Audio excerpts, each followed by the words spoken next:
Hi, Toju here from Mind Studio, where we learn, grow and become the best version of ourselves.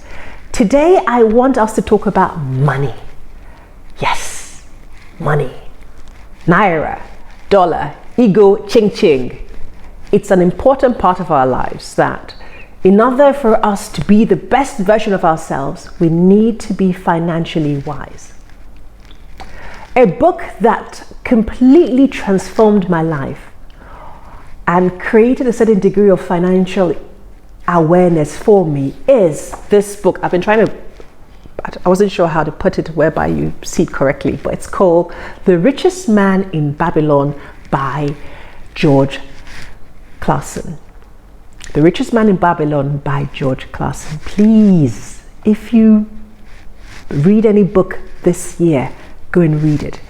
It talks about financial principles. I'll start off by giving a disclaimer. I'm not a financial expert, but one thing I'll tell you is that when you apply principles is not respecter of man. Anybody that applies principles correctly will yield results. And this book talks about financial principles. I'm narrowing it down to 5 points that it talked about. The first point is money comes gladly and increases quantity to any person who saves no less than 20%.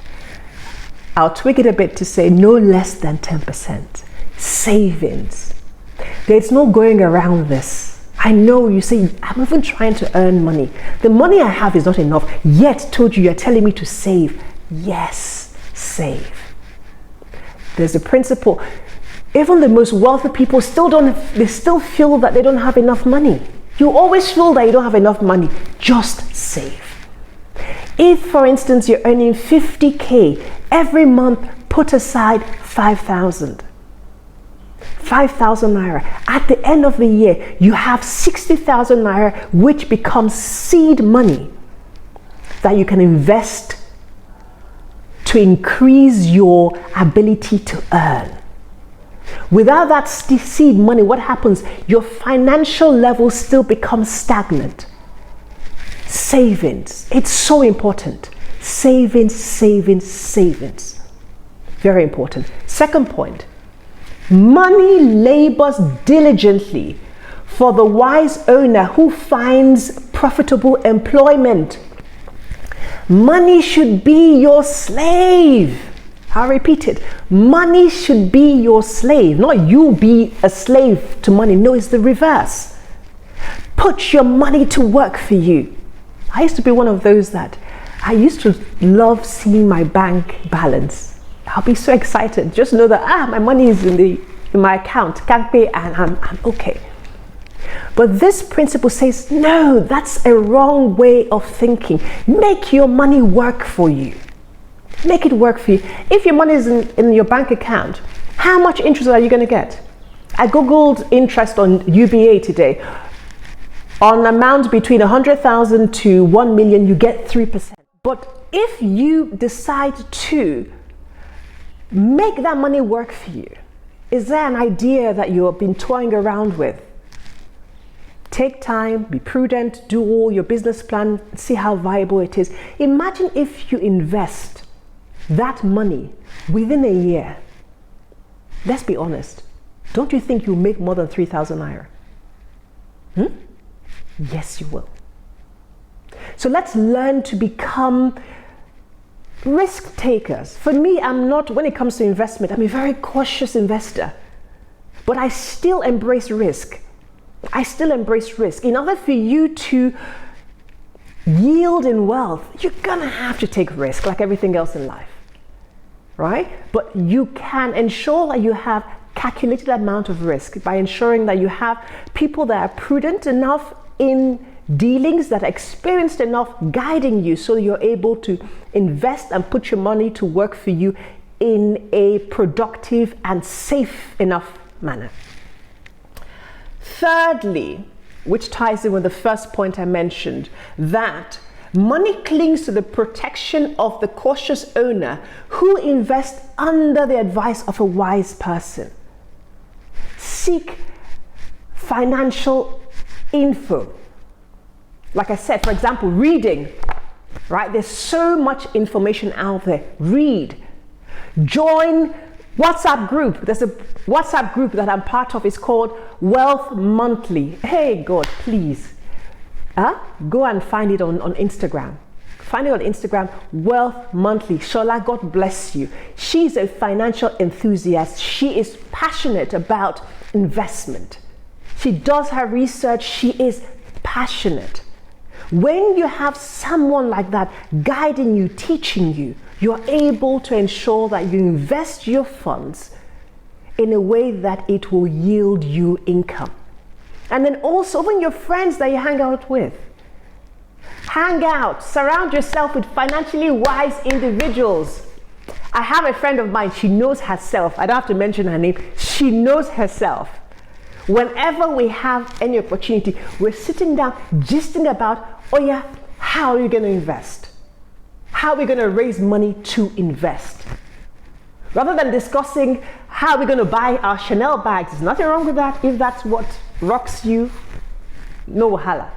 But rather than thinking of how you're going to spend your money on things that would depreciate, we have lovely conversations on how are we going to invest. So who are you surrounding yourself with? Surround yourself with those that would encourage you to step into financial buoyancy. Your friends.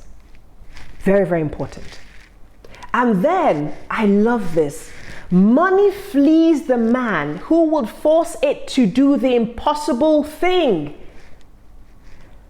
Money flees the man who would force it to do the impossible thing. We're always trying to look for quick fix. You hear a deal that if you bring 1 million, right, you will earn 10 million in 2 months. How? Even you with that, you try and think, how is that possible? You're expecting your money to do impossible things for you. That's why a lot of the time we fall prey to tricksters. Yahoo guys will come and trick you. Why? Because you yourself, you're being greedy. You're asking your money to do the impossible thing for you. 5 simple principles. 5 simple principles. My friend, try applying them and see what will happen. I am on a journey. I am not there. I am not there yet too. I am not there yet at all.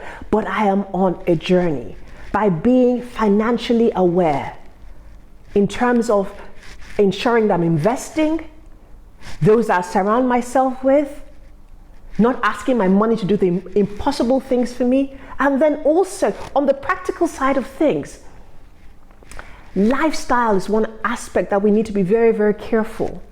When we feel that, okay, you've increased the amount of money you're earning now, so that means that, okay, I've hit. Because I've hit, I have to move from this house, I have to change my car, I have to buy this jewelry, I have to show everyone I have arrived. Even by me just saying that, you listening to that, you already know that that's not being financially wise. That doesn't mean that you should not enjoy the bountifulness of the wealth that comes your way, but do it in a sensible manner. Still invest. Look at Warren Buffett. Warren is a billionaire. He's still in the house that he bought 30-something years ago. Imagine if you were Warren Buffett and you're worth billions. Let's be honest, would you still be in that home? That should tell you something. These are principles that we all know, but we still struggle to follow. I'm here to say to you and me, to you and I, baby steps. Rome wasn't built in a day. Baby steps.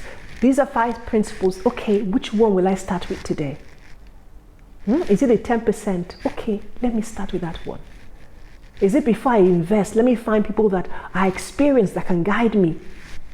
Finding friends that are wise and financially experienced, I can cling to them and learn from them. When I start to earn extra, am I careful as to how I blow it? Try these simple principles and see if your wealth will not increase. And most importantly, pray. Pray. God says, Ye that lacks wisdom, ask. Ask God for financial wisdom and see what happens. Here at Mind Studio, we learn, we grow, we become the best version of ourselves, one step at a time. Remain blessed.